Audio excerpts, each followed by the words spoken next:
You're listening to the OMG Hour.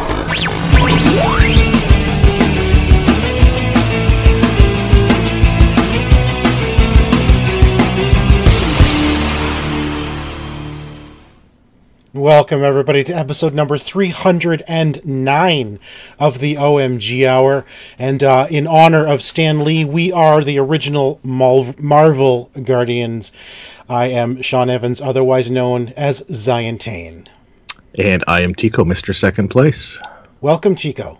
Welcome, Sean. I'm glad you could join us today. Me too.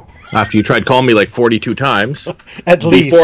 Before the appointed hour, I should point out. Yes, well, you know, when you record, you tend to get together just a few minutes before recording. So, you know, that's a thing. No, here's the problem. That is a thing. The parents at the daycare that my wife works at don't seem to understand that pick up your children at 5:30 means pick up your children at 5:30. So yeah, but because that means pick up your children. Yeah, well, I wouldn't either. But again, what are you going to... Either way, so yeah, 15, 20 minutes late out of there means racing back across the mountain. Yeah, I know. So I missed you by a little. Oh, a little. We're good. It's all good. Here we are, episode 309. A bit of an update today on, what is it, August? I don't even know when. It's November. Tico. It's November. November 16th. The last $50 came into my Extra Life campaign, which put me at $2,800, which is exactly 10 times the amount I made my first year in 2010. So that was 8 years. 8 years to get 10 times. So in 2026... I should have 20 times. Yes. Or 100 times. Or just 2 times what you've got now. That would be 20 times my first year, sure. But no, that's pretty awesome. That's $2,800. I raised $280 my first year doing it. And I thought that was good. You know what I mean? Like, that was like, oh, this is cool. Listen, anything for the kids and everything, that is good. Of course, yes. But it really is, it's amazing to see, you know, sort of that launch pad, you know, effect to where you've gotten to this. You know, we've got some great supporters with some of our developers and studios who've helped out with donating some stuff. So it's fantastic to see that number just climb like that. Yeah, and today I got one last game actually to give away. Hitman 2 was given. So I have an Xbox One copy of Hitman 2, the Gold Edition, the one that comes with all the legacy packs and everything. It's a ton of stuff, too. Huge, like, right? A lot of stuff. Like, I was like, oh, okay, great. We'll have some stuff, and I can talk about this way. I haven't had any time to even crack the surface of that yet. No, I haven't either. Well, I'm hoping we can talk a little bit about Hitman 2 next week. Yes. But I do have a copy of the Gold Edition of Hitman, digital copy, to give away for Xbox. And so it's going to go this weekend. The highest donation this weekend will get it, as well as a game from the list. So, because it's minimum, it's $10, gets you a game from the list. And this weekend, the highest donation also gets Hitman 2. So I thought that was pretty good. Yeah, I'm excited. This is great. You know, it's been a good year, and I'm looking forward to doing it again next year, as I always do. Awesome. But with that, let's move on and do some couch co-op, shall we? We shall. What do you want to start with? Want to start with TV, or do you want to start with the big news this week? Well, I think we should probably kick it off with that. Sure. You know, So it was a bit of a shock, actually. I had no idea that things were dire in his life. But Stan Lee, of course, the creator of most Marvel characters out there, he died this week. He was 95 years old. He would have been 96 next month, end of next month. Yep. I mean, good life. I mean, he can't complain. You know what I'm saying? Yeah, and this is the guy. He was up and about. Like, he was at Fan Expo last year, I believe. You know, like up until like very recently, he was still making the tour and taking the time to meet the fans and still doing cameos for all the films. Yeah. I mean, he cameoed not just in the Marvel films, but in lots of stuff. You know, he was characters in cartoons and games, and it was, you know, it was always fun to see Stan Lee. And I always looked forward and how he was going to show up. How he was going to show up as a cameo in the Marvel films, to me, was like the best little moments of those films was the Stan Lee cameo, you know? Well, an interesting thing I saw, somebody said that based off of, you know, as an actor in these films, he was in. I think the revenue of the films that he was in was over $26 billion. Wow! And because he saw none of that. No, yeah, of course not. But that's as an actor, I believe that would make him the highest grossing actor of all time. Wow, that's pretty incredible. I love the Marvel films. We've talked about them before. I love the MCU. They've created the whole universe and how everything fits together perfectly, like in a really, really good way, Yeah. And I loved seeing his cameos, and I'm gonna miss seeing his cameos in the future movies. I know he's already filmed his in Infinity War Part 2 cameo. The Avengers 4 and Captain Marvel. Apparently, those cameos have already been done. Yeah. My understanding, he also has a cameo in Wreck-It Ralph 2. Okay, that's just hitting theaters now. Yeah. So we've got at least 3 more Stan Lee cameos to see. Maybe he has a cameo in the X-Men films. We don't know, because Phoenix should have been done filming it by now as well. Yeah. Or Dark Phoenix, right? So maybe he has he usually has a cameo in the X-Men films. Yeah. I really hope that they leave it at that and they don't do the Marvel Disney CG him into stuff. Oh, no. I mean, I doubt that. There's no point really to do that. No. And what I think is going to happen over the next little while is all of these films, any superhero film from Marvel, whether it be Spider-Man, X-Men, Marvel, is all going to start with dedicated to Stan Lee. I guarantee it. Yeah, but they absolutely should. Oh yeah, for sure. But it's going to be, I think back to when Carrie Fisher died, and the very, very end of The Last Jedi was dedicated to our princess Carrie Fisher. It was heartfelt. Like it hit me hard. I think of the two I've never actually felt like sad when a celebrity dies, but for me personally, both Carrie Fisher and Stan Lee kind of hit me, because they meant something to me personally. Yeah, it's a major part of our lives growing up, what we do now, even like where we go. Yeah, I mean, Carrie Fisher, obviously, as a Star Wars fan my entire life, Princess Leia means a terrible lot. You know what I mean? And to know that she's not going to be in any more films, although she will be in the next one based on footage they've already filmed. Yes, But Stan Lee, I just, it means a lot because of how much the Marvel material means to me personally as a fan of superheroes. And I loved his cameos. And they were always so much fun. They were fun, and the art, I don't know if you saw some of the artwork that some of the artists have done. There's some fantastic artwork just saying goodbye to Stan Lee, and one I think is super powerful is it's a picture of Doctor Strange opening a portal to another world, to a sandy world. It shows his wife, Stan Lee's wife Joan, is sitting there on the beach waiting for him, and Doctor Strange says, "Rest in peace, Father." Yeah. And he's saying goodbye to him as he walks through the portal. It was amazing to see that. I just loved it. I think that's it's like the perfect, perfect image for him. Yeah. So Stan Lee passed away this week. It is one of those things where, I mean, I knew he was old. I knew he was up there in age. Yeah, so I mean, it's inevitable. You know what I mean? Where you look at some of these people that you have known for years. Who's like, at some point we will lose them. Exactly. Like Stanley, Betty White is another one that up there that like you just eventually you're going to see that thing. And with Stanley, it was kind of interesting because somebody texted that to me, and I hopped onto Facebook, and the first 30 or 40 posts were all, every single person on my page was all Stan Lee. Yeah. No, I know it's huge. I mean, that hits a lot of people, I think, and the nice thing about Stan Lee, before we move on, is he loved the fans. That was the nice thing about him as a celebrity.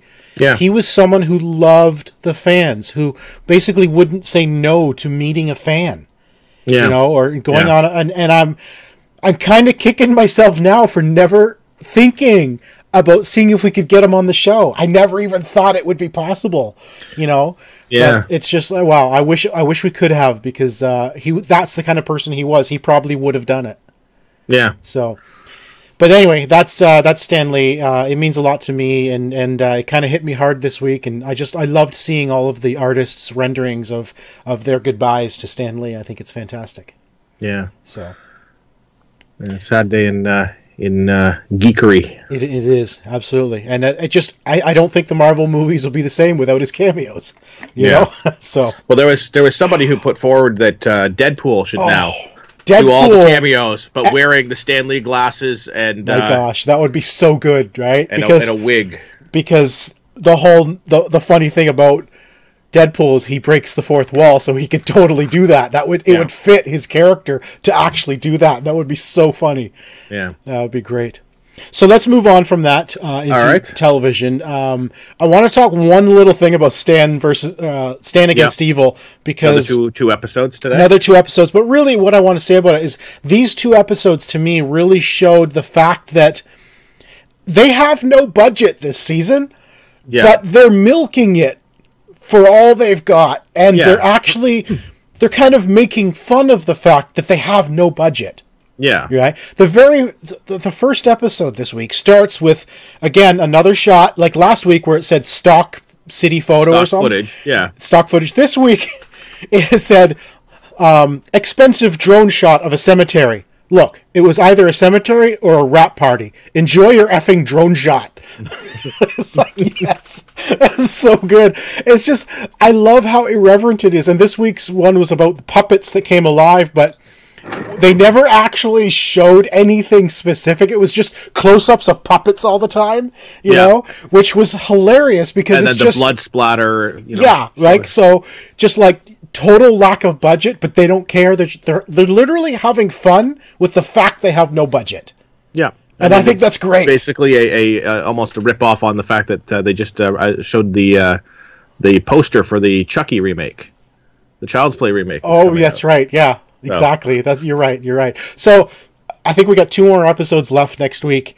I love watching the show. It's funny, it's irreverent, and it's worth watching. Yeah, it's a fun show. It does make me wonder if there'll ever be a season 4, though. I don't. I mean, I don't think that we'll see. I mean, who knows? You never know. Maybe they squeeze another season out of it. Maybe. I started watching a show called Manifest this week. Yeah, isn't this about a crew of plane passengers that go missing for 5 years? Yeah, so like, and it shows at the beginning, like they're in the plane. I guess it's the first episode, so it's not really spoilers. We're 7 episodes in at this point, so, and your little turbulence, and then when they land, 5 years has gone by when they land, and they're trying to figure out what's happened to them, and so the people on the plane seem to be getting messages to do stuff. Save people, like the one main character, the woman is a cop. So she's trying to pull her life back together now that she's come back. Her fiance that, when she left, had moved on and married her best friend. And so like there's a whole bunch of stuff there. And she's getting messages. So she ends up solving a couple of crimes because she's getting messages in her head saying, like, save them, and drawing her to places. So it's really interesting to see sort of where they're going with. So is it like a positive show, you know what I mean, like sort of uplifting, or is it kind of dark and it's mysterious? Darker. It's close, like it's sort of like Lost, but they're not off the island. Sort of like they never went to an island. It's sort of like that sort of tone, the same sort of tone as you'd expect from Lost. Oh well, that's pretty good then. I mean, that's not dark and dreary or anything. No, it's not super dark, and it really is. It's building on the mystery, sort of like Lost did, where you want to tune in the next week. Okay, where are they going with this? What new piece of the puzzle's been unlocked? As long as they don't find out that they've been in purgatory the whole time. Yeah. So you never know. Maybe they will. That could be the end. And then Titans again this week. Or last week, I guess the case. Because it would be last week. This week's, I believe, just aired. So yeah, it always airs the night before we record, so we haven't watched it yet.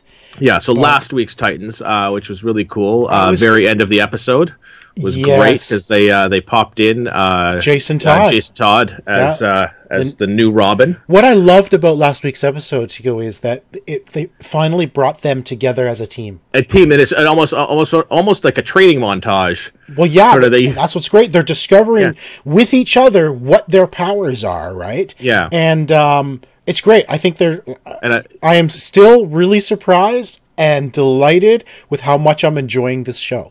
It's good. Like I love that the thing. Like they say, like to Dick Grayson's like, well, what do you do? It's like I make us work. I'm what makes us a team. I keep you alive or something like that. I think. Yeah. Like, but essentially, like, he is like he is basically the glue that holds that team together. Yes. Yeah.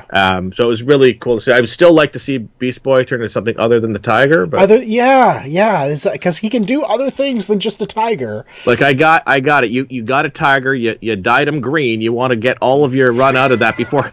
My guess is what happened is they dyed a tiger green, and it was a real pain in the ass to like corral it. It's like, okay, who's gonna dye the bear? It's like, can't we just use the tiger? Right? Can't we just use the tiger for a few more episodes? That tiger is not real. That is CGI. It's absolutely a CG. It's absolutely CG. Yeah, the way it moves is very, very obviously CG. Yeah. But I'm enjoying the show. And I was thinking the other day about Titans. I wonder if Titans went long enough, if we'd ever see Robin become Nightwing. It could. I mean, he's not Robin anymore. I mean, he still has the outfit and everything, but he's not Robin anymore. He doesn't. Jason Todd. He doesn't. Yeah, exactly. He's not Robin So, although, I mean, he was still Robin in Teen Titans. He is Robin. Yeah. Yeah. But I don't know how that works with. I'm not sure. And I know the new episode has more Jason Todd, but I like just him showing up and that sort of smugness. I'm the new Robin. I'm the new Robin. Like you can sort of see like. That's the attitude that he was trying to get away from Batman for. Like, he didn't want to turn into that kind of a dick. Yeah. Right? Well, that is who he is, though. He is Dick Grayson. What I did I think one thing that they established in that episode, which I actually really like, because they dealt with the one of the complaints of the show was how violent Robin was at the beginning. Yeah. But I love how they wrote that up. Because he said to them, that he was trying to get away from that life because he didn't like who he was when he was Robin. Yeah. And they showed that. They showed what kind of person he was becoming as Robin. And that's why he was trying to walk away from being Robin. And I think that's good. I like that. They kind of... So they deliberately made him more violent than he should be. Yeah. To show that this is the life he didn't like. That he wanted to get out of. Yeah. So that was great. I'm really enjoying. I don't know where they're going with it. But I do like the pace. I like the story, and I think it's really well done. Yeah, I like the atmosphere. Like it is darker and more gritty, but I like how they're using that. They're not like it feels like it fits. Absolutely, yeah. So I'm looking forward to other shows they're doing. I think aren't they doing Swamp Thing? I don't know. I think they might be doing Swamp Thing because he was mentioned in this week's DC Legends of Tomorrow. He was, yeah. Although it's a different network, but yeah, he was mentioned in Legends of Tomorrow. He was mentioned, yeah, because they had to deal with a Swamp Thing. Yeah, and Constantine said, "Yeah, no, not this far." North or something like that. I know a Swamp Thing, but not this far north or something like that. Yeah. I thought that was a really good call out to Swamp Thing. And Swamp Thing is part of the Dark Justice League. Yes, that's right. In the comics and cartoons and stuff. I love how they're bringing John Constantine into the Arrowverse. When he wasn't really part of the Arrowverse to begin with the Constantine show, and it was canceled after one season. It wasn't very good. I mean, it was... It wasn't terrible, but I think it got canceled after 5 episodes, so the rest of the episodes were just contractually obligated. They didn't feel like they were telling a great story. The character of super dark, though. Yeah. Just really dark and very, very evil. You know what I mean? And it just... Yeah. It was just it was almost an uncomfortable show to watch. And I'm somebody who loves Supernatural. Yeah. And even Constantine felt like really going far with it, He needs like it's perfect on Legend. How dark he is great because you can play that off against like Ray being like super optimistic and sunny, or Mick just being like a grumpy curmudgeon. Like you need that give and take in order for his character to really work. And he's a great actor for that role. Was it Matt Ryan? I think his name is. Yeah. He's a great. I love him in the role, but I don't think his own show worked. He works great when you bring him in to do the magic stuff in the Arrowverse. Yeah. I think that's because he's kind of the Doctor Strange of the Arrowverse. Yes. Yeah. So that's I like seeing him. Yeah. It's been fun. All the show, I think they have their combo episode coming up soon, don't they? They do. Have you seen the teasers for them? Not yet. There's 2 teasers out. Very short. And they flip costumes or something. Well, they flip personalities. So there's 2 of them. They're about 30 seconds long. It shows. First one shows Oliver Queen waking up and looking around like, where am I? And then Iris West comes in, gives him a hug, tells him breakfast is ready, and then looks at him and says, "I love you, Barry Allen." And he's like, "What?" Like he's like, no, he's waking up. He knows he's Oliver Queen, but everyone around him thinks he's Barry Allen. Yeah, so it's some sort of a body switch. Yeah, and then there's a similar one with Barry Allen, wakes up basically sparring John Diggle, and realizes he's the Green Arrow. It's like, what's going on? So, yeah, I'm looking forward to it now that I've seen those. It's now some kind of a body swap or something. Yeah, conscious Freaky Friday. Yeah, like a Freaky Friday conscience moving thing. I'm looking forward to that. I'm really, again, looking forward to seeing Batwoman as well. And I think they're bringing Superman into it as well this time. Superman, Lois Lane. So yeah, they're bringing some extra new characters in. Not that Superman's new; he's been in Supergirl. No, he's been in Supergirl for a bit. But Lois Lane is new, so they're bringing her into it. Batwoman. Looking forward to that a lot. Yeah, it should be fun. I try to watch them all like every week. Like, okay, I got to watch this grouping of 4 shows. Yes, absolutely. Yeah. And it's wait. Oh yeah, 4. Right. I'm thinking Legends, but Legends isn't part of the crossover this year. No, but I still have to watch all 4 shows. Yeah, of course. I was going to say, I don't understand why Legends kind of isn't part of it, because with the body switching, there's a little bit of magic going on there. You'd think, right? So you could still get Constantine in there somehow. I don't know, but maybe okay. He fixes it too quickly. Maybe that's the reason. I'm okay with Legends not being in it, because honestly, when you bring the Legends in, now you got like 6 more characters to deal with, and it's just like it's a lot, And when you got a show with so many major characters, that's a lot of people to try to get into a 3-episode movie arc, essentially, right? So I love the crossovers every year. They're always really well done. And I think that pretty much brings us to our 7 degrees of separation. So let's move on to that. And it's translation, not separation, but Oh, did I say separation? You did. 7 degrees of translation. All right, so Tico, we determined last week that you have 4 out of 12 so far. All right, a solid failing grade. A solid 30%. 33. 33. No. 4. Yeah. Oh no! Wait. 4. 33.3%. Yeah, you're right. Yeah. Okay, so all 3 of mine this week. Yeah. Same translations: Arabic, Korean, Japanese, Afrikaans, Latin, Hindi, and English. Okay. And they are all comics. Okay. And movies. And some video games? In honor of Stan Lee. Yes. All right. Mine are all video games. Okay. All right. And my language is Romanian, Welsh, Japanese, Hungarian, Lithuanian, Vietnamese. Okay. Interesting. English. I will give you the first one. All right. One Wings and Meerman. And Meerman? Spell Meerman? Mierman.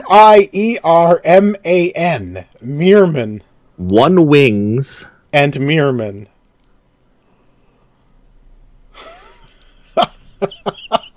I'm like, where the heck does Mirman come from? Ant-Man and the Wasp. Yes! Well done. I figured I was going to go Aquaman, and I'm like, but no, he would have gone... I figured the One Wings... Yeah, I know. Me too, right? I don't know how Mirman came into it. Like, it's so weird. It's almost like it was translated to Mirman in one of the other languages. And then they did not, there's no translation And then there's no translation back in English. So I figured the One Wings would give it away, though. So that was a good hint, I think. Yes. All right. So my first one is... Swallow. What? Swallow. This is a game? This is a video game. I will give you some more clues if you would like. Because this is one that the translation, I have no idea how it got here. Oh, really? It is one that I'm like... So it doesn't make sense? Oh, God, no. Okay, so... I don't think. Maybe somebody else would be like, oh, of course. Is the original also a single word? No. Really? No. 2 words down to 1. Okay, give me some kind of a hint then. Xbox exclusive coming out on PC. Oh. Oh gosh. It's on the tip of my tongue. Sunset Overdrive. Yes. What? How do you get Swallow out of no Sunset idea. That's what Overdrive? I'm like, I'm going to need to give an extra hint on this, otherwise there's no way anybody's coming close to this. Wow. Okay. Here's another one for you. All right. After America, War. All right. It's I'm going to go with After America War. After America War. Yeah, okay, that's what's going on now, right? Pretty much, right? Is that Captain America Civil War? Yes, it is. Well done. All right. Go for it. All right. Video game. Quantum. Quantum.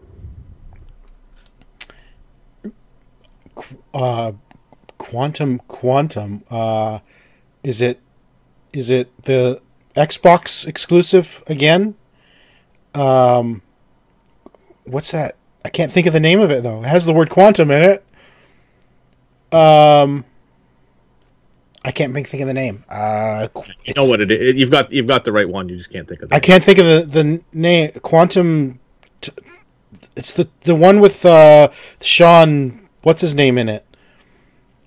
The live action one that was mixed with a television program. Yeah, Quantum Break. Quantum Break. Thank you. Yeah. Quantum. Yeah. Weird.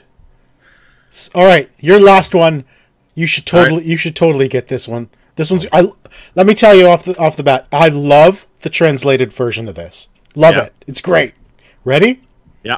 Galactic Security Protection. Guardians of the Galaxy. There you go. Although we should get shirts made up with the translated version. Right? Galactic Security Protection. It's so great. Well, you got all 3 of them this week. Congratulations. All right. Let's see if you can go 3 for 3 as well. All right. Video game. Yes. The second most famous son. Now, is that S-U-N or S-O-N? Sorry, it's the second most famous boy. No. Infamous second son. Yes. Nice. Yeah, the second most famous boy. That's great. Oh, man. Okay. We should make up some actual video game covers with the translated names on them and just have those printed and put in the box instead. And make a t-shirt out of it. Yeah. With Galactic Security Protection. That's great. That would make a great shirt. I think the Shadow of the Tomb Raider one would be great. Powerful Killer Hero. Remember that one? Oh, man. Okay. Let's get back to some more Couch Cop. Co-op. Cop? Couch Cop. I can't speak. Couch Cop. That's our new show, the Couch Cop. Excuse me, sir. Should you be sitting on that couch? That is not your couch, sir. Show me your hands. There is somebody on your couch back there. There is. There's a cat on my couch. Yeah. Yes. All right. I want to talk a little bit about board games, if you don't mind. I do like board games. I should have brought it over here. It's sitting over there. I can't reach it right now. Betrayal Legacy. I think we've talked about Betrayal at House on the Hill in the past. We have played that before and enjoyed it a great deal. And I have Betrayal at Baldur's Gate, which is the D&D inspired version of that game. And then there's the expansion, the Widow's Watch, I think. Widow's Walk, is it? Widow's Walk. Yeah. It is Widow's Walk. It's right. And that's the expansion for the original game, not the D&D one. So Betrayal Legacy came out last week. Now, I'm a big fan of the Legacy-style games. And for those of you who don't know what Legacy games are, Legacy started with Risk Legacy. And it was a version of Risk that... it was a set campaign. You agree with a group of friends to play 15 rounds, essentially, of Risk. And every time a round finishes, something on the board changes or is permanent. And that includes ripping up cards that will never be played again. It includes putting stickers on the board, naming the cities, creating new things. And when certain actions happen... something may come out of the box that changes the gameplay and enhances it, or even makes it harder in some cases. Yeah. So essentially, the Legacy style gaming is you take normal board games, but they then turn it into a campaign that changes the game throughout the course of the legacy of the campaign, so that when you're done, you have a completely personal and customized board that you can then play continuously with. As a huge fan of the Pandemic games, I have Pandemic Legacy Season 1 and 2, which tells an actual story throughout your 12-month campaign of and your character your character can die, and you're forced to either continue to upgrade your character, but if your character dies, you have to pick a new character to continue playing through. And the idea is to get the same group of people back week to week, month to month, to enjoy that experience over, and not just one. Let's sit down and play this. You're committing to playing a game with somebody. Yeah, exactly. Over the course of a few months or even a year, for example. The big, huge Legacy game that's out there right now is called Gloomhaven. It is $130, I think. It's a massive $130 box. Bucks is if you get it at regular retail. I've seen this thing at $200, $250. Well, that's funny you say that, because when that game first came out, I am sure it was $200. Yeah. Right now it's about $130. There was a second printing or a second edition that came out, Gloomhaven Second Edition, which I think is now retailing at the lower price. Right, and they only print it like once every 6 months. It is in high demand. This game, and that is it's essentially a dungeon crawler, but again, it's played in campaigns, and you have characters that actually level up as you play. Like, imagine a D&D style game, but it's a board game that continually changes. Basically, the board game is your dungeon master. Yeah, exactly. I love the Legacy style games. And most Legacy style games are cooperative, except for Risk Legacy. I'm not a huge fan of Risk at all. I never have been. Betrayal sort of switches halfway through. Well, Betrayal is co-op until there is a single betrayer, in which case it then splits, and one person has to read their scenario and figure out what their goal is, and the rest of the players then have to work against them, and they have a specific goal. But what's neat about, and I've only opened the box, I haven't really opened any of the stuff in it, but the way Betrayal Legacy works is you only start with a small house to begin with, and then the house continually builds. And from what I understand, you're essentially going to play with the same house every time, and it continually gets bigger and bigger with each campaign. But it will stay permanent. Like the actual layout of the house, as far as I'm aware, actually so you drop a bathroom in that corner. That's where that bathroom stays. And there will be things added to the tiles that will be permanent. Like, it'll be permanently an omen tile, for example. Or if something bad happens in that tile, there'll be a sticker put on it that is permanent for that particular room. I wonder how, like, when you come together the second time, you remember where all those things go. Do you have to take a picture and rebuild it, or? I haven't got that far into the instructions. So, as you know, Tico, we're planning to start that campaign next Saturday. So after that, we can talk a little bit about what the first one was like. But, as a board game fan, I love the Legacy style games. I love co-op games. I've said that before. But I especially love the Legacy games because it feels more like a video game version of a board game. right? Yeah. Where you play for a session and then you click save. Yeah, and then you get back together with your friends. Remember my progress. Yeah. I like playing with these people. Let's do this again. And then we come back. I mean, Werewolf is another one, which is an odd one, but there's a legacy version of that. And I don't understand that. I am curious to see how that works, because Werewolf or Mafia, as other people may have played it, is sort of a detection game where you get together with people, everybody closes their eyes and everything. I'm really curious to see how they do that as a legacy type title. That's weird to me, making that legacy. I am on the list for my local game store to get a copy of Gloomhaven when it comes out.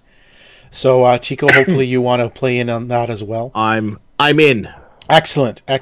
So yeah, I want to talk a little bit about legacy games. If you're a fan of board games, if you've never experienced the legacy games, I highly recommend checking it out. If you are familiar with Pandemic, definitely check out Pandemic Legacy. It's a lot of fun. And Betrayal Legacy just came out last Friday, so I'm really looking forward to that. I love the original Betrayal games, and you take my favorite game and mix it with a legacy, I'm in. Give me reasons to play this every month. Yeah, and that's what we're planning to do with Legacy, is get together with the guys. We have 5 people lined up, it's 3 to 5 players. Yeah. So we've got 5 guys lined up to play once a month, and hopefully we can get through it. So awesome. We've got about 25 minutes. We're doing pretty good, so we got lots of time to talk about some gaming. I understand you played a couple of new games this week. Yeah. So I'll start with the other couple. So The Long Journey Home. Yes, this is a game that came out on PC a while back. Yeah, we actually saw this at one of the PAXs. I can't remember. I think it was 2 years ago at PAX. I think it was 2 years ago, yeah. not this past PAX, but the one before. Yeah, it feels quite different from what I remember at PAX. At PAX, it felt like it had a little bit more of a personality. This is more of a spaceship simulator than what it felt like to me when we first saw it. I thought there was going to be more story, and I don't feel I thought it was more like I don't know, like a browser version of No Man's Sky, where you'd be going around and finding different people and doing missions and stuff like that, which you do, but it feels flat. It is a starship simulator in a way, and the whole point of The Long Journey Home is to find your way back to Earth. You are lost, stranded out in the galaxy somewhere, and you need to gather resources. You have to hire a crew, so you have to decide at the beginning what crew members are you going to take with you. What ship, what lander. Yeah, and each of those ship members have a function that will directly affect what you can and can't do along your journey. And you will come across pirates, you'll come across aliens, and you have to make decisions which will affect the world and the galaxy around you as you progress through it, Yeah. I have not played it myself. I believe, didn't Jeff review it for us last year on PC? I think he may have. Yeah. So it is now available on Xbox One and PS4. And so you were given a review copy on Xbox One. Yes. Now, visually, how does it stand up? Is it? I mean, it's basically, you've got a lot of views of the solar system, so the planets look pretty-ish, but it is not a graphically intense game. I mean, your ship that you can see is basically a triangle. It's like you're looking at a GPS. Okay, gotcha. Even the stuff like you bring your lander down and stuff like that, which is very difficult to control, by the way. It is not it's basically you have thrusters up and down, but there's not really any steering or anything like that, and it doesn't really tell you how to. There's not really a tutorial for the thing, so I landed like that, like I'm landing a helicopter in Ghost Recon. Upside down. Oh, aggressive landings. Yeah. Do you have to land? What's the point when you go to the planet? Are you supposed to land, or are you? There's certain spots where you can drill for resources with your lander. And they can be used to repair things, like all of the damage I did to my lander as I'm smashing this. But you have to land in those specific spots, so you can't just land somewhere else. You guys get out. Like there's no. Oh, you have to be really precise. Yeah, it's like what was that game? The old one, the Chopper Pilot one. Yeah, we had to rescue the people. Yeah, that's what I was thinking. This looked like. Yeah, that's you land and you'll drill down and you'll get iron and you'll get stuff, and that can be used to repair your ship and stuff. Like again, I've done more damage to my ship trying to land and safely get some resources than I've done anything else. There was one point an alien said, "Hey, can you bring this thing down to this planet?" I'm like, "Absolutely," and I'm like, "Where's the planet?" And I couldn't figure out where the planet is, so I'm flying around and then they finally said, "Well, you failed us. You didn't get it to the planet in time." I'm like, "But you didn't tell me where the planet was. Like, there's nothing on it. There's nothing like telling me what the indicator is of what planet I'm supposed to be going to." Or so figure it out. It's a lot of figure it out stuff. There's a bit of a learning curve. I'm going to give it some more time and see where I come with it. So far, I'm finding that the learning curve is pretty high on figuring out what I have to do for this. And again, it's really low tech sort of thing. Like, it doesn't feel like a very pretty game. Everything is like you're basically maneuvering on a GPS. Okay. And really the whole point is to get home, but you have to do things because you need material, right? You need material. You need to be able to like chart your maps and stuff like that, and figure out some more details. The characters really, like, you have your crew, and when you're going through, you're picking out, they each have like different personality traits and stuff like that. But so far, I haven't found that those personality traits really have come into play. Okay. Yeah. All right. So it's a long journey home. Seems like it might be an actual long journey home. Because there's a lot of, I guess, like you said, it's more like a Starship Simulator. Yeah. And there's a lot to do in order to get home. There's a lot of things to manage, and that's really what it is. It is a managing game. It's a resource management game. Yeah. I remember when we played it at PAX, it felt like there was more story component to it. Like there was, the personalities brought more into that. Again, it maybe it may have been polished differently than what we played originally. Sure. It could be that there's some of that comes later. I mean, it came out on PC over a year ago now.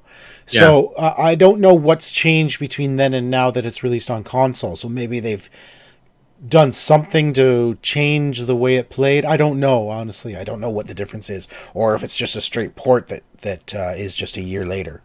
Yeah. So I'll give it a little more time and let you know what I think if it changes at all. And speaking of changes, you also played the Spyro Reignited trilogy, which is a remaster of the original Spyro games, which came out way back when on the original PlayStation? Original PlayStation. So Spyro Ripto's Revenge, and Spyro Year of the Dragon are the three games included in this. I gotta say, this game, it looks amazing. Yeah, like for what they've done with this, it looks fantastic. I played it back in the day on the PlayStation. I remember like a blocky dragon, and it looks amazing. It is just. It looks like a modern platformer. It absolutely does. It looks pretty, and the voice acting and everything like that. The look of the dragons and everything. It's fun. It is a really good game. Like I enjoyed it back in the day, and I'm like, okay, but I'm thinking it's like, okay, it's like a kid's game. It's not a kid's game. This is a fun game for anybody who wants to play this. Well, anyone who loves platformers. Yeah, I mean, Sid Bolton would have loved this because he loved platformers. You know what I mean? That was his kind of game, was a platformer. He'd be all over this. Yeah, it is so well done. It's fun to hop into. I started with the first one, obviously, because Well, sure. I played through a little bit. For review purposes, I'm going to, before I finish the first one, I'm going to go and I'm going to try out the other ones to see how they look in relation and stuff like that. They all look great. They're fun to play through the levels. It's the old thing, you press pause, you say, okay, look, I found 3 of the 4 dragons in this level. I've got to find more. I've got to find. So you know that you're still looking for something. There's some sort of something hidden somewhere that you still got to find in a level. It really pulls you to want to get that 100%. They've really brought it up to the level of what the Skylanders games were. Yeah. If not even better than the Skylanders. I'm looking at it. And I believe, if I'm not mistaken, it was Toys for Bob who actually did this remaster. It is Toys for Bob, yes. Right? And they're the ones who were the inventors and the ones behind the original Skylanders. Which was originally basically a Spyro game. It was a Spyro inspired Toys to Life game. Yeah. So to see them move on from Skylanders to remaster Spyro. They've done a fantastic job. It looks amazing. It is absolutely beautiful. This is a game too that would play. I believe this is out for the Switch as well. I think it is. Yeah, Switch, Xbox One, PS4. Yeah, so this game here would work fantastic on the Switch. It's fun to play. I really enjoyed this. They actually have a bundle out as well with Spyro and Crash. Oh, really? Yeah, so there is a bundle on the Xbox store. I assume on the PlayStation store as well. I believe it's $99 Canadian. Wow. For the 3-pack, the 3 Spyro games and 3 Crash games. So 6 games. Yeah. For $100. Yeah. Spyro itself is $54.99. Okay. Canadian. Okay. Canadian. On the Canadian store, so that's, probably for 3 games. Yes, they're remastered. They're older games, so I guess it makes sense to. Yeah. It's a lower price, but it's also 3 games you're getting for it. So yeah. I wouldn't want full games, and it's not 3 games ported. It's not the port of 3 different games. It is 3 games fully remastered, like literally fully remastered, voiced, animation done. It's great. And we can say from our own experience, we have seen quote unquote remasters that don't look remastered in any way. In fact, if I remember correctly, and it came up on my Time Hop the other day, a year ago I was reviewing LA Noire remaster that, in my opinion, was worse on the PS4 than it was on the original. Like, where's the remaster? The Batman Arkham games were ones that did not hold up to the remaster. The Marvel Ultimate Alliance remastered games were basically just ports of the original, just on the new console. Yep. Yeah. I mean, I would say if you were a fan of Spyro growing up, you want a little nostalgia, pick this up. It is absolutely fun. I am actually looking forward to letting Leah give this a try as well, because it is, I mean, it's basic controls as well. Like, she's going to die, she's going to fall quite a few times. Yeah. But it's jump, breathe, fire, headbutt. That's in awesome. The first one. Like, it's a couple of button presses and even the younger. I'm sorry, a couple of butt presses? Is that what you said? Button presses. You're good at button pressing. I am excellent at button pressing. Okay, so that was the Spyro Reignited trilogy, available for PS4, Xbox One, and Switch, and you were provided a complimentary copy of that from Activision themselves. So, yes. Yeah, I had never played Spyro, and at this point, I still haven't played Spyro. So you should play Spyro. Eventually. I had played the first one a ton. I gave you the review copy, so Well, I appreciate that. Thank you. It was very kind. I give you the kids' games. I give you Lego. Yeah. I give you Spyro. That's your domain, my friend. It is. It's my mentality. And it was my birthday too. So. Yeah. Oh my gosh, your birthday! Happy birthday, by the way. Why, thank you. Your birthday was 2 days ago, I think. It was 2 days ago. My 14th straight year of 28. Excellent. You had a good day that day. So first of all, that was the launch day for Fallout 76. It was, and neither of us were planning to play this game. No, it was something like, well, we'll see what happens with it. Right.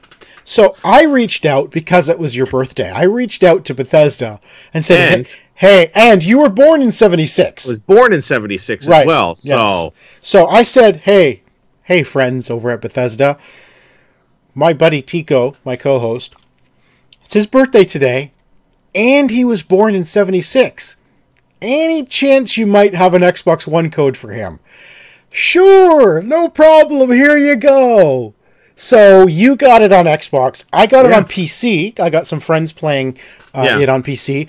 Bethesda was very kind enough to give us both copies, mine on PC, yours on Xbox. So we've been playing that. But that same day, Warner Brothers sent you a copy of Hitman 2 as well on your birthday. You had a great birthday. It was a good birthday, like just entering codes and playing games all day. Right? So next week, we're going to come in, we're going to tell you what we think of Hitman 2.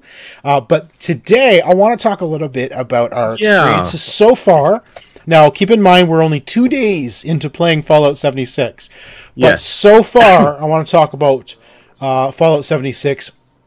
I want to say right off the bat, This has got to be the prettiest Fallout I have ever seen. There is actually color in this game. Like foliage. Trees that have colorful leaves like it's fall.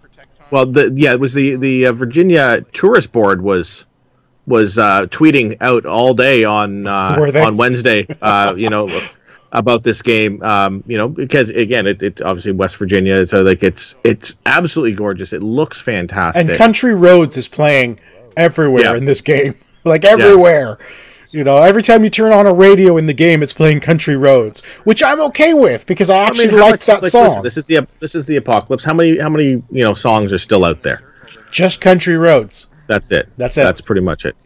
I'm actually, and I was a little like, am I interested in this game? Like, is this going to be Fallout with this whole online multiplayer scenario? Like, and so far it feels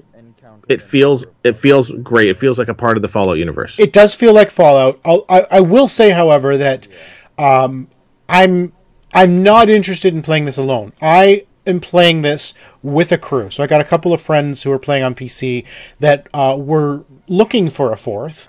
Yeah. And so I said, okay, I'll play it, and that's why I reached out to Bethesda to review it on PC. Yeah. Because I didn't have an interest in reviewing it as a solo player because it's not a solo game. I'm going to say that right off the bat. If you are a solo player, like I am typically, Fallout 76 is not for you. This is a game that you're going to have more fun if you can group up with a team. Yeah. Okay. Like Destiny 2, I prefer to play that game in a group. I don't want to play it alone. It's just boring. I feel like Fallout's the same way. Fallout 76 is an MMO. It is meant to group up with other people. And based off of the way the controls have changed from the VAT system, for example, in it's real time games, it would you do that, it would freeze. I'm like, okay, 3 shots in the foot, 2 shots in the head. Yeah. No, it slows everything down a little bit, and basically your targeting is based off of a dice roll percentage. Yeah. But it does not. It doesn't slow everything. It doesn't stop everything from happening. No, because it's live. You're live with other players. So yes, you can use VATS. You can target body parts, but it's live. It's real time. Yeah. You can turn on VATS and target, but you have to move. You have to think in real time and move fast. Yeah. Lots of crafting going on this. One thing I don't remember from the main games is you have to manage your hunger and thirst in this game. This is literally a survival game. Yeah. You got to create your camps and everything like that. I have been playing solo. Yeah. So far. In the world so far, I've only seen one other player once. That's it. It's a very barren world, even for a game that's brand new that I'm pretty sure a lot of people are playing. There's not a lot of players on my map. When I open up my map, it shows dots where other real players are. Yeah. Okay. And I can see like maybe there's a little group down here and maybe another group up there. But that's it. It's like there's maybe 9 people on my map total. Like this is a really barren world. And I was expecting more. Yeah, I mean, I suppose like it is the wasteland. You don't want people running all over every step that you're taking. You don't want people always. You sort of want that group experience, a group versus the game.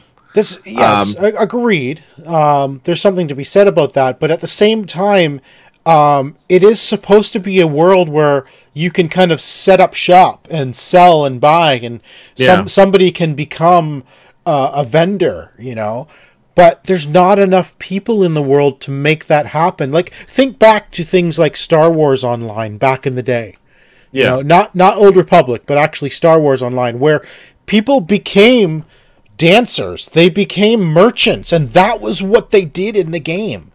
They were a merchant. I think that we're waiting. So one of the reasons why I think we might be seeing that is I've experienced some problems with the game. Now, you're playing on PC, so I don't think you've experienced this.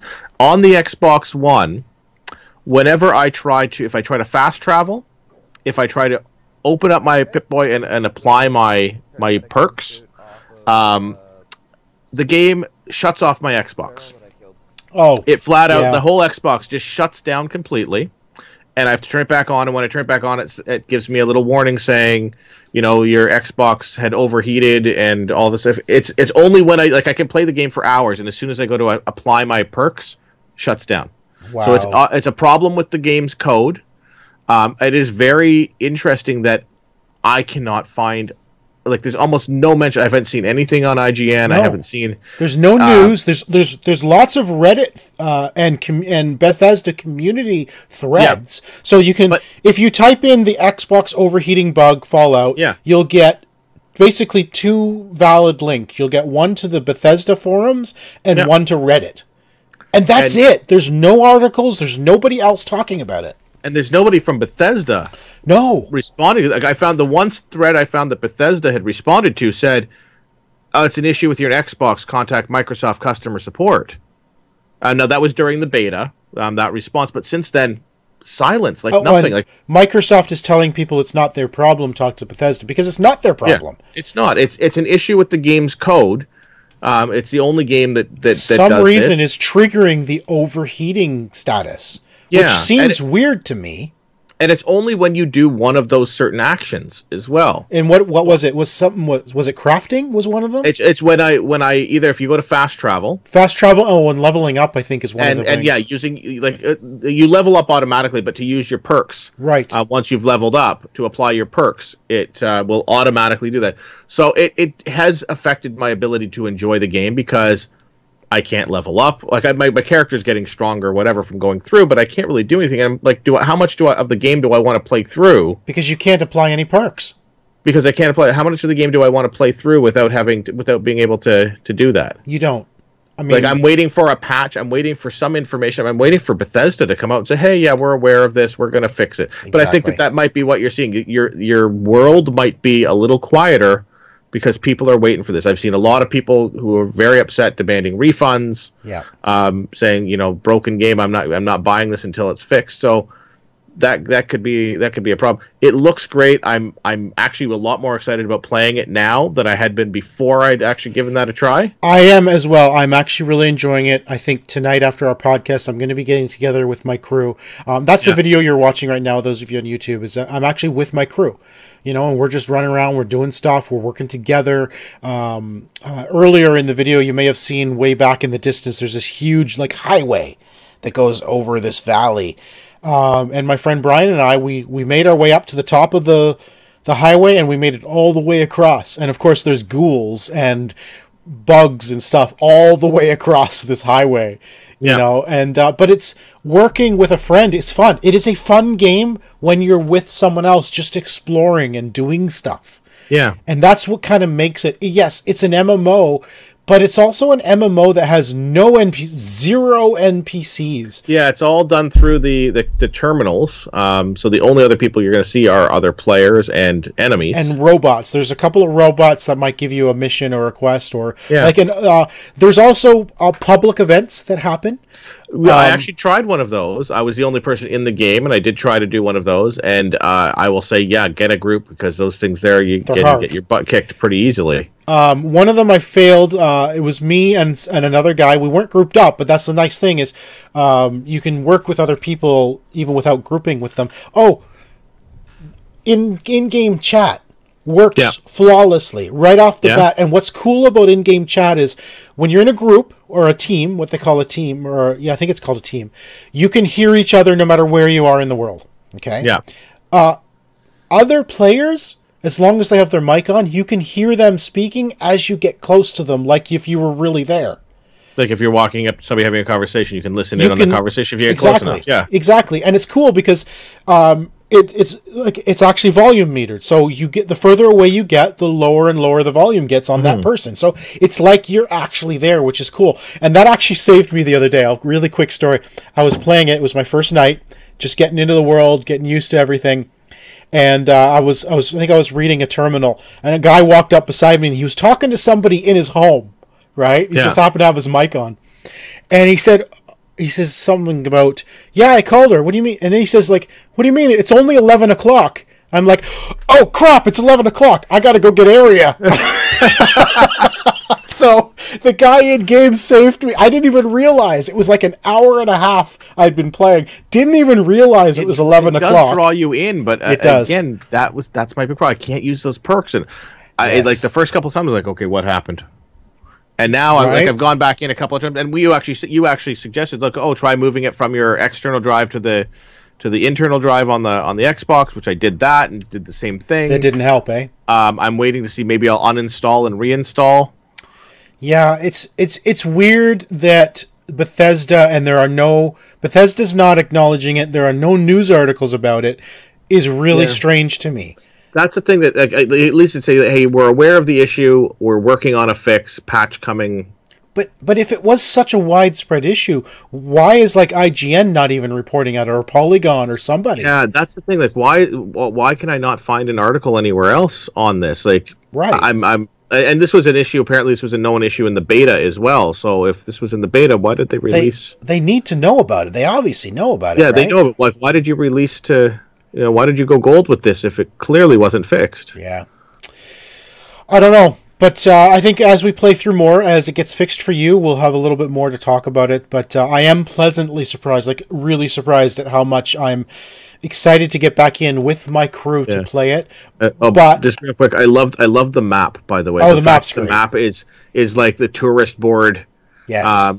Smokey the Bear sort of feel to it, as opposed to like the sort of full digital map that you used to see on these. It's like that sort of hand-drawn, cartoony. I think Fallout has kind of always been that kind of map, has it not? No, because it's usually the map is in the Pip-Boy. Pip-Boy? Oh. Yeah. Okay. Yeah, no, it's cool. I am surprised. Like I said, I'm genuinely excited to get in and play with my friends, but it's not a game I would go in and play by myself. So far my experience playing solo, I'm about at the same spot that you are, and I've played just solo to that. I haven't minded it. It's just not being able to level up is sort of makes me feel like I'm missing out on something. I've always felt the Fallout games are they feel like survival horrors to me. Yeah. Because it's one of those games where it's dark, it's dreary, everything's dead, and you know that as soon as you turn a corner, there's going to be some kind of a ghoul or something's going to be there. Some two-headed thing that's going to try to bite your head off, Like, when I'm playing Fallout, I always feel nervous because I just know there's some monster around the corner ready to bite my head off. Yeah. So... Anyway, that's Fallout 77. And before we sign off, because we are pretty much at our time, two things real quick. Sony has announced that they're skipping E3 next year. Yeah. Which seems weird. And they're not doing a PlayStation experience thing either. So they're just like, we're not telling you nothing. I don't know. It just seems like a very odd thing. Like, yeah. I understand that these things are expensive and stuff like that, but is this the beginning of the end for E3? Like, that's what I wonder, because one of the big players not interested in participating. Well, not one, but EA isn't participating either. Yeah. You got EA is backing out. Sony is now backing out.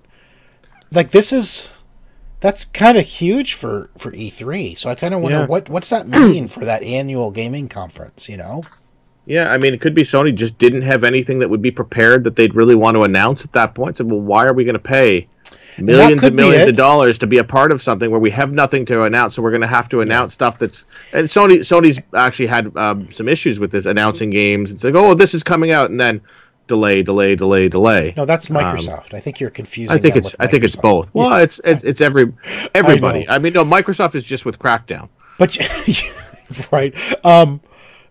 I think next year also is a sort of an in-between year where we know that 2020 is going to be like the new consoles, or at least the announcement of the new consoles. So it's kind of like, well, what do you do in 2019 when, we've already announced the games that are coming next year because they announced them this year with the Ghost of Tsushima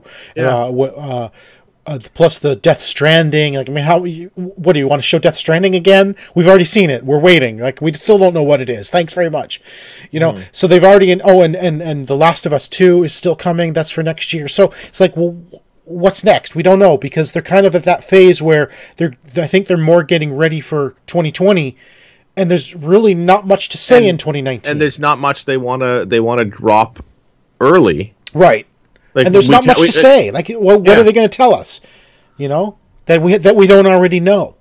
Yeah, and maybe that's the point. And then for them to just get ripped apart, that they didn't have a good show. Exactly. Rather have no show. Yeah, exactly.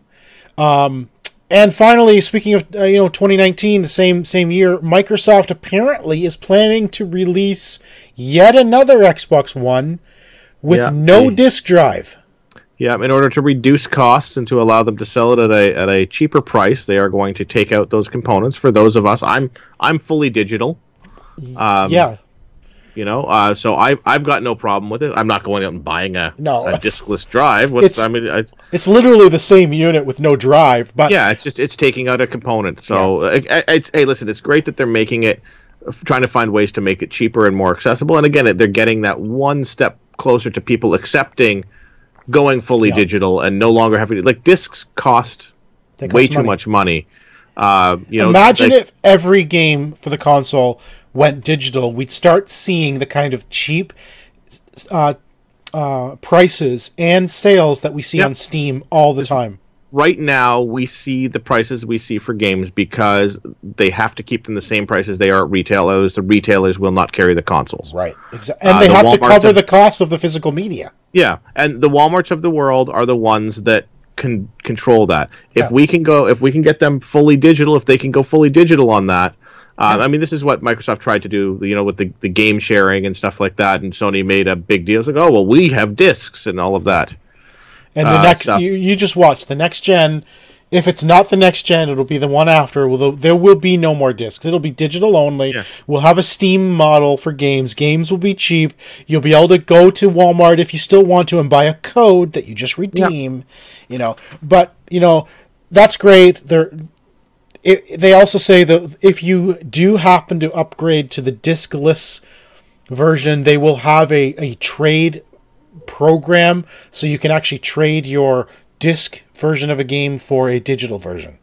Yeah. So that will be available. Details are scarce right now, but that is what they're planning to. So, I mean, that's just one small step to what we know the inevitable digital future is for games. And then the next step after that is, of course, the Netflix style of gaming, where you actually don't buy games, you subscribe to some service and play whatever you want. It's Game Pass. It's Game Pass. The Game Pass model, but for everything, new releases and everything, as opposed to the second run games. And speaking of that, real quick before we log out, our friend Glenn Buss was very kind. He went. He's a manager at EB, so he goes to the EB conference every year, and the EB managers get thrown stuff every year. They're so blessed by the vendors. They get lots of stuff given to them.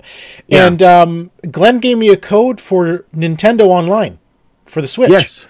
He was kind enough to give me one as well. Yeah, so. And it's really cool. If you're not on, they've actually got, once you subscribe to it, and it's cheap. It's like $25 a year or something, right? Yeah. But thank you, Glenn, by the way, for that code. You get a Nintendo Entertainment System app that when you launch it, you basically have this sort of Game Pass version of original Nintendo games that you can just load up and play. Console built into it. Yeah, totally built in with like Zelda and Gradius and like Donkey Kong and Mario and like you name it.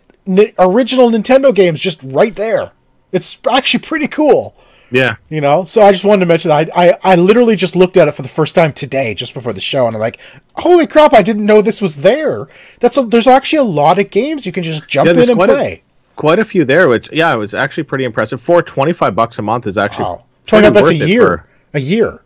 Yeah, sorry, a year. $25 a year is actually quite worth it. So, yeah, it's pretty cool to have that. I like bringing that along with me to Florida. I like it. It's good. I jumped into Gradius and played that for a little bit. It's like pretty cool. And the original Zelda, like I've never played it, so here we go. Anyway, awesome. That is it, everybody. Thanks so much for listening. Thanks for watching. This has been episode number 309 of the OMG Hour. In honor of Stan Lee, we are the original Marvel Guardians this week.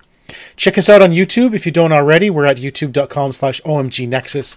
Send us your 7 degrees of translation games or titles or movies that you want us to guess. That would be awesome. Yeah. Follow the show on Twitter. We are the OMG Hour. And, of course, I am Ziantane, and that is XIANTAYNE. All right, don't forget to send us your comments, all that fun stuff with the YouTubes. All the stuff that you're supposed to do that everyone yells at you every time. Yeah, do those things. Just do them. If you do them, then I don't have to say it every week. Right? If you just do it without being asked. Just do it. Just you can't. I don't know if you can say that without paying Nike a royalty. You can follow me on Twitter at Mr. Second Place.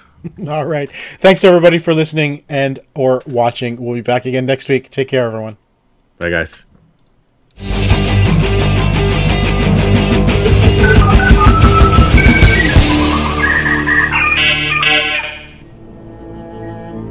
This has been an OMGNexus.com production.